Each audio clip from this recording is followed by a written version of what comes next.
पौराणिक युग में शांतनु नामक एक सिद्ध साधु थे। इनकी पत्नी भी एक सिद्ध धर्मपरायण नारी थी। कहानी उस समय की है जब शांतनु और उनकी पत्नी बहुत वृद्ध हो चुके थे और उनकी आंखों की रोशनी भी चली गई थी। इन दोनों का एक पुत्र था जिसका नाम था श्रवण कुमार।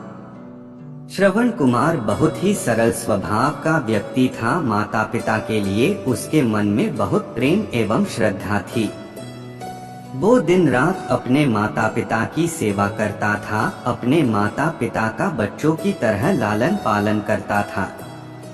उसके माता पिता भी स्वयं को गौरवशाली महसूस करते थे और अपने पुत्र को दिन रात हजारों दुआएं देते थे। कई बार दोनों एक दूसरे से कहते कि हम कितने धन्य हैं कि हमें श्रवण जैसा मातृभक्त पुत्र मिला है, जिसने स्वयं के बारे में ना सोचकर अपना पूरा जीवन वृद्ध नेत्रहीन माता पिता की सेवा में लगा दिया। इसकी जगह कोई अन्य होता तो विवाह के बाद केवल स्वयं का हित सोचता और बूढ़े नेत्रहीन माता पिता को कहीं छोड़ आता और खुशी से अपना जीवन व्यापन करता।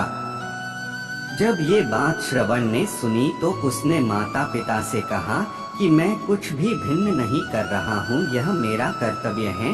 जब मैं छोटा था तब आपने मुझे इससे भी ज्यादा अच्छा जीवन दिया और अब मुझे यह सौभाग्य प्राप्त हुआ है कि मैं आपकी सेवा करूं। आप दोनों जो भी इच्छा रखते हैं मुझसे कहें, मैं उन्हें अवश्य पूरा करूंगा।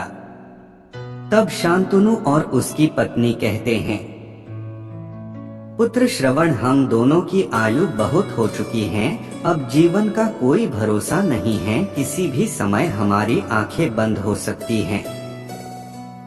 ऐसे में हमारी एकमात्र इच्छा है, हम तीर्थ यात्रा करना चाहते हैं, क्या तुम हमारी यह इच्छा पूरी कर सकते हो?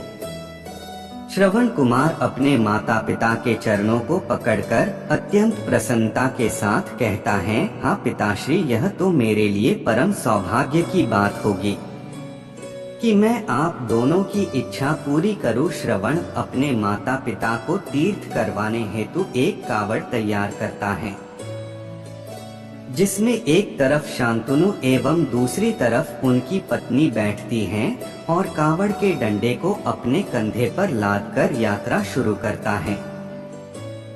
उसके हृदय में माता पिता के प्रति इतना स्नेह है कि उसे उस कावड़ का लेश मात्र भी भार नहीं लगता। अपने पुत्र के इस कार्य से माता पिता का मन प्रसन्नता से भर उठता है और वे पूरे रास्ते अपने पुत्र श्रवण को दुआएं देते चलते हैं।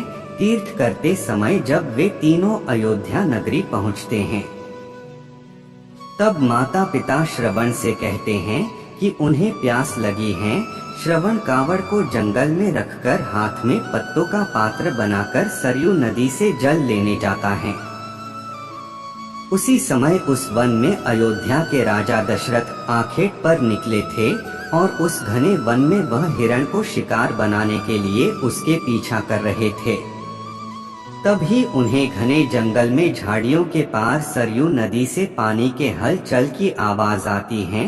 उस हलचल को हिरण के पानी पीने की आवाज समझकर महाराज दशरथ शिकार के उद्देश्य से तीर चला देते हैं और उस तीर से श्रवण कुमार के हृदय को आघात पहुंचता है, जिससे उसके मुंह से पीड़ा भरी आवाज निकलती है, जिसे सुन दशरथ स्तब्ध रह जाते हैं और उन्हें अनहोनी का एहसास होता है और वे भागकर सरयू नदी के तट पर पहुंचते हैं, जहां वे अपने तीर को श्रवण के हृदय में लगा देख भयभीत हो जाते हैं और उन्हें अपनी भूल का एहसास होता है।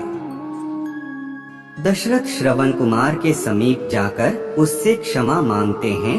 तब अंतिम सांस लेता श्रवण कुमार महाराज दशरथ को अपने वृद्ध नेत्रहीन माता पिता के बारे में बताता है और कहता है कि वे प्यासे हैं, उन्हें जाकर पानी पिला दो और उसके बाद उन्हें मेरे बारे में कहना। और इतना कहकर श्रवण कुमार मृत्यु को प्राप्त हो जाता है। भारी हृदय के साथ महाराज दशरथ श्रवण के माता पिता के पास पहुंचते हैं और उन्हें पानी पिलाते हैं। माता पिता आश्चर्य से पूछते हैं, उनका पुत्र कहाँ है? वे भले ही नेत्रहीन हो पर वे दोनों अपने पुत्र को आहट से ही समझ लेते थे। माता पिता के प्रश्नों को सुन महाराज दशरथ उनके चरणों में गिर जाते हैं और बीती घटना को विस्तार से कहते हैं। पुत्र की मृत्यु की खबर सुनकर माता पिता रोने लगते हैं और दशरथ से उन्हें अपने पुत्र के पास ले जाने को कहते हैं।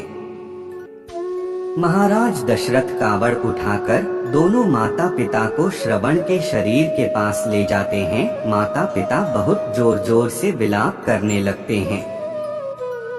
उनके विलाप को देख महाराज दशरथ को अत्यंत ग्लानि का आभास होता है और वे अपनी करनी की क्षमा याचना करते हैं।